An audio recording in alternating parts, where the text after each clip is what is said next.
Hola, muy buen día para todos. Hoy vamos a compartir un mensaje que lleva por nombre Forjando Camino. Y vamos a leer algunos versículos de la Biblia mediante los cuales quiero invitarles a reflexionar un poco acerca de cuál es el camino que estamos forjando para un aspecto importantísimo en la vida. Iniciemos leyendo el Evangelio de Marcos capítulo 3.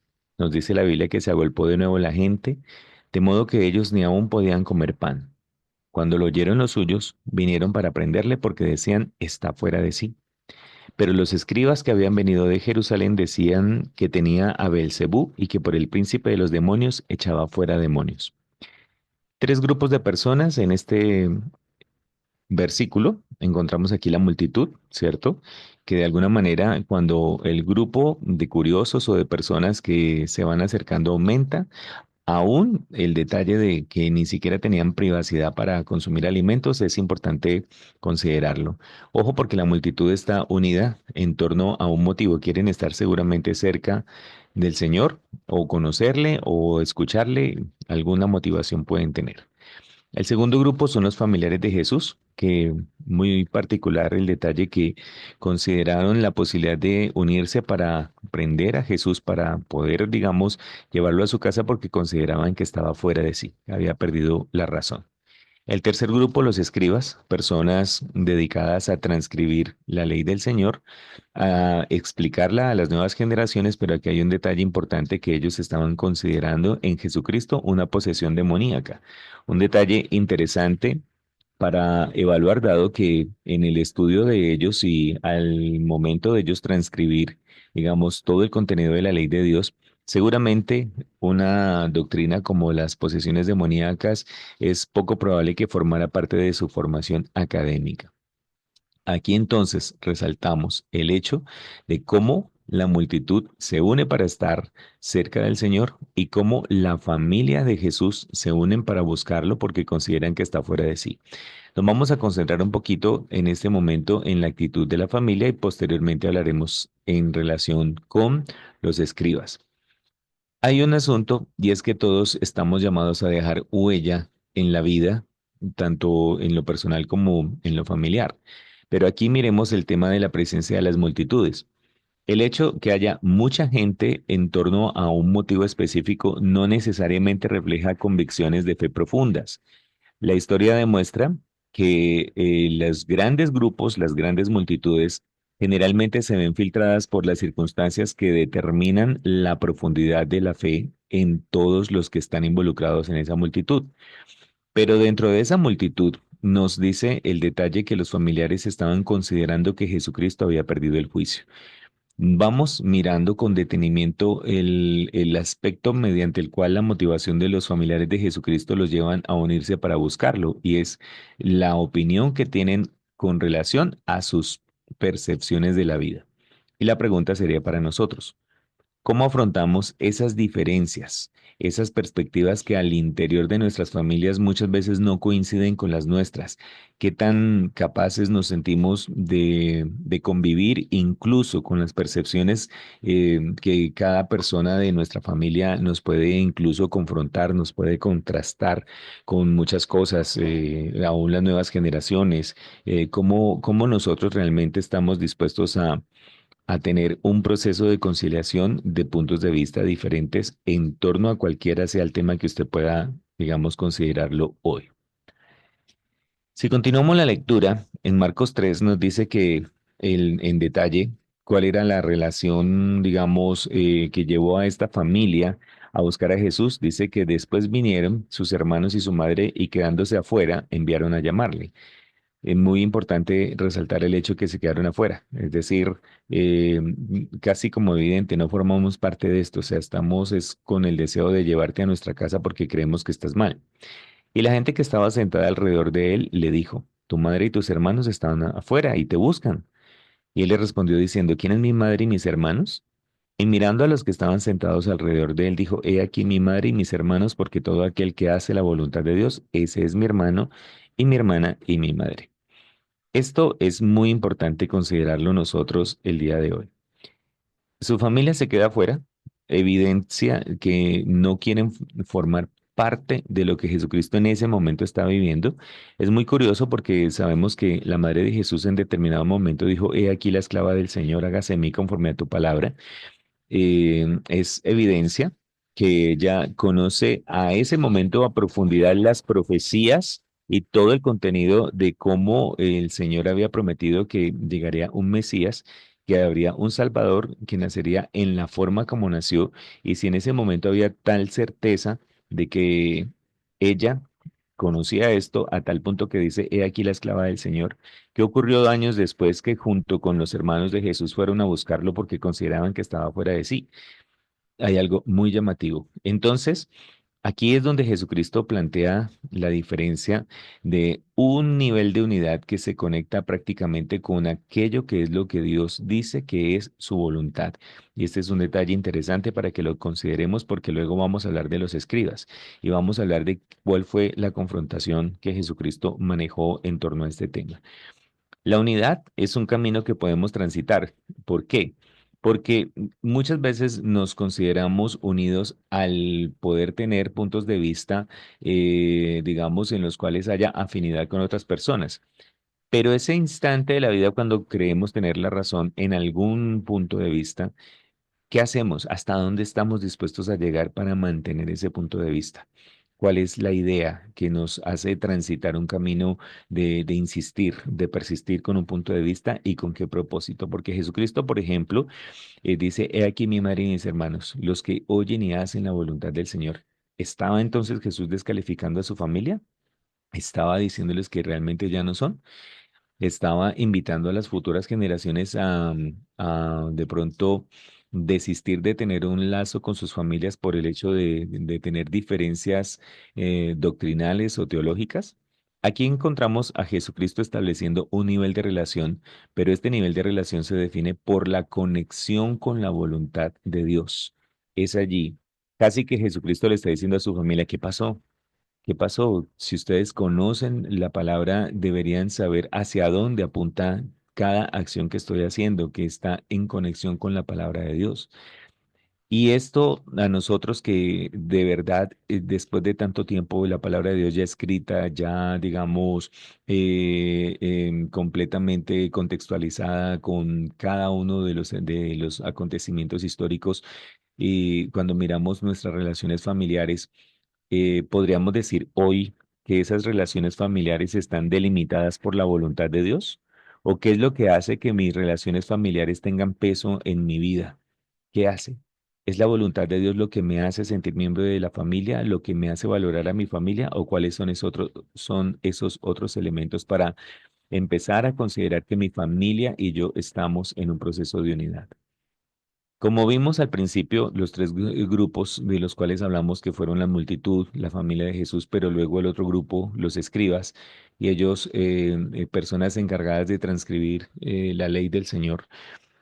Ellos dijeron, no, pero es que este señor está echando fuera demonios por Belcebú. Vamos a mirar qué hace Jesucristo con esto. Dice en el Evangelio de Marcos que los llamó, habiéndolos llamado, les decían parábolas. ¿Cómo puede Satanás echar fuera a Satanás? Si un reino está dividido contra sí mismo, tal reino no puede permanecer. Y si una casa está dividida contra sí misma, tal casa no puede permanecer. Y si Satanás se levanta contra sí mismo y se divide, no puede permanecer, sino que ha llegado a su fin. Y este es un elemento importante aquí. Todo lo que ha sucedido y que hemos estado mirando es casi que Jesucristo tomándolo como materia prima para hablar acerca de las divisiones. Y habla de un reino y habla de una casa, ¿sí? Un reino. ¿Por qué un reino? Porque Israel es el pueblo elegido del Señor y a través de él es que el Señor promete establecer su reinado a nivel del universo. Dice entonces que si el reino está dividido contra sí mismo, tal reino no puede permanecer. Es muy curioso porque la unidad no es fácil. Miren cómo la familia de Jesucristo está unida en torno a procurar llevar a Jesús para que se equilibren sus emociones o sus percepciones de la vida. Cómo la multitud se une con el fin de procurar obtener algo, un discurso, una enseñanza, algún beneficio de estar cerca de Jesús, que hasta la privacidad de consumir alimentos se les había terminado a Jesús y a sus discípulos. Pero el reino o la casa que están divididas no pueden permanecer. Y entonces nosotros, cuando hablamos de unidad en la iglesia, podríamos considerar que no hay un ápice de división en torno a las percepciones que la iglesia tiene de la palabra.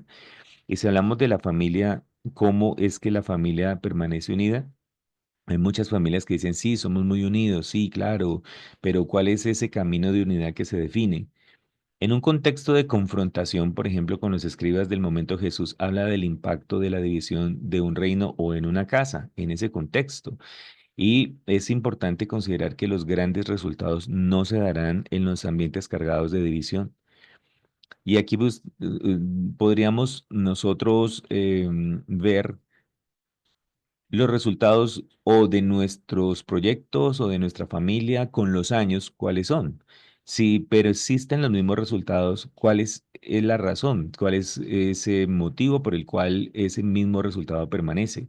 Y puede ser un motivo de división o de unidad. ¿Y unidad en qué? Porque el peligro aquí sería buscar unidad por el camino equivocado. ¿Cuál es el camino equivocado? Buscar unidad por fuera de la voluntad de Dios.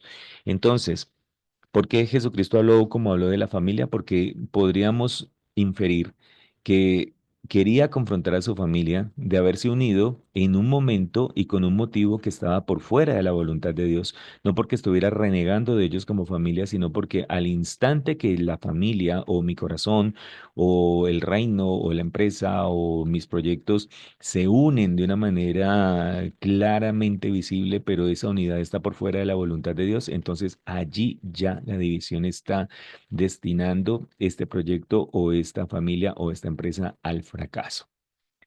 En Lucas entonces continuamos leyendo que grandes multitudes iban con él y volviéndose les dijo, si alguno viene a mí y no aborrece a su padre y madre y mujer e hijos y hermanos y hermanas y aún también su propia vida, no puede ser mi discípulo. El que no lleva su cruz y viene en pos de mí, no puede ser mi discípulo. Nuevamente pensamos, entonces Dios está en contra de la familia en cuanto a lo que Jesucristo está diciendo acá.